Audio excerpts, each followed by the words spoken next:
ஆன்மீக நண்பர்கள் அனைவருக்கும் என்னுடைய அன்பான வணக்கங்கள். செப்டம்பர் மாத ராசி பலன் 2025. செப்டம்பர் மாதம் எந்த ராசிக்கு அதிர்ஷ்டமாக இருக்கும், எந்த ராசிகளுக்கு அதிக நன்மைகள் கிடைக்கும், இந்த பதிவில் தெரிந்து கொள்ளலாம். ஜோதிட சாஸ்திரத்தின்படி அனைத்து கிரகங்களும் ஒரு குறிப்பிட்ட காலத்தில் தங்கள் ராசிகளை மாற்றுகின்றன. இவை கிரக பெயர்ச்சிகள் என்று அழைக்கப்படுகின்றன. கிரக பெயர்ச்சிகளின் தாக்கம் அனைத்து ராசிகளிலும் காணப்படுகிறது. சில ராசிகளில் இவை நல்ல பலன்களையும் சில ராசிகளில் பிரச்சனைகளையும் ஏற்படுத்துகின்றன. செப்டம்பர் மாதத்தில் சூரியனுடன் சேர்ந்து புதன், சுக்கிரன் மற்றும் செவ்வாய் ஆகிய கிரகங்களும் தங்கள் ராசிகளை மாற்றுகின்றன.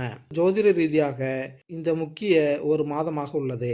செப்டம்பர் மாத கிரக மாற்றங்களின் தாக்கம் அனைத்து ராசிகளிலும் காணப்படும்.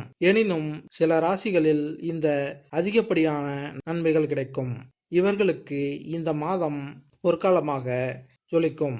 இந்த அதிர்ஷ்ட ராசிகள் பற்றி இந்த பதிவில் காணலாம்.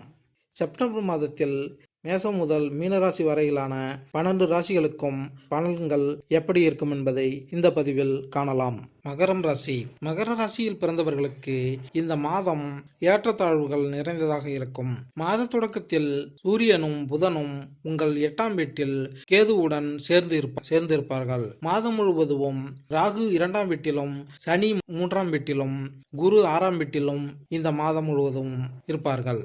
மாத தொடக்கத்தில் செவ்வாய் 9ஆம் வீட்டில் அமர்வதால் இந்த மாதம் முழுவதும் ஆரோக்கியத்தில் கவனம் செலுத்த வேண்டியிருக்கும். எந்த ஒரு முக்கிய நபரின் ஆலோசனையும் இல்லாமல் எங்கு முதலீடு செய்வதை தவிர்ப்பது உங்கள் நலனுக்கு நல்லது. இல்லையெனில் நிதி இழப்பு ஏற்படும் வாய்ப்புகள் இருக்கலாம். மாதத்தின் பிற்பகுதி ஓரளவு சாதகமாக இருக்கும்.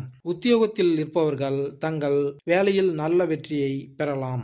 மாதத்தின் முற்பாதியில் உங்களுக்கு பதவி உயர்வு கூடும். வியாபாரம் செய்பவர்களுக்கு மாதத்தின் ஆரம்பம் மிகவும் சிறப்பாக இருக்கும்.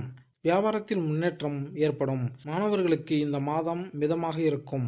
ஆரம்பம் நன்றாக இருக்கும். ஆனால் பிற்பாதியில் சில சவால்களை சந்திக்க நேரிடும். காதல் உறவுகளில் நல்ல காலம் இருக்கும் மற்றும் காதல் திருமணம் சூழ்நிலை கூட ஏற்படலாம். முதல் பாதியில் திருமணமானவர்களுக்கு இந்த மாதம் மிகவும் சாதகமாக இருக்கும். பிற்பாதியில் உங்கள் மனைவிக்கு உடல்நல பிரச்சனைகள் மற்றும் உங்கள் மாமியாருடன் பிரச்சனைகள் ஏற்படலாம். குடும்ப வாழ்க்கை நன்றாக இருக்கும். சிறு சிறு பிரச்சனைகள் தீர்க்க தொடர் முயற்சிகளை மேற்கொள்ள வேண்டியிருக்கும். வெளியூர் செல்லும் வாய்ப்புகள் உருவாகலாம். தொழில் ரீதியாக இந்த மாதம் கலவையான பலன்களை தரும். மாத தொடக்கத்தில் 10ஆம் வீட்டிற்கு அதிபதியான சுக்கிரன் 10ஆம் வீட்டில் இருந்து 7ஆம் வீட்டில் அமர்வதால் உங்களுக்கு நல்ல பலன்கள் கிடைப்பதுடன் பணியிடத்தில் பதவி உயர்வு கிடைக்க வாய்ப்புகள் உள்ளன.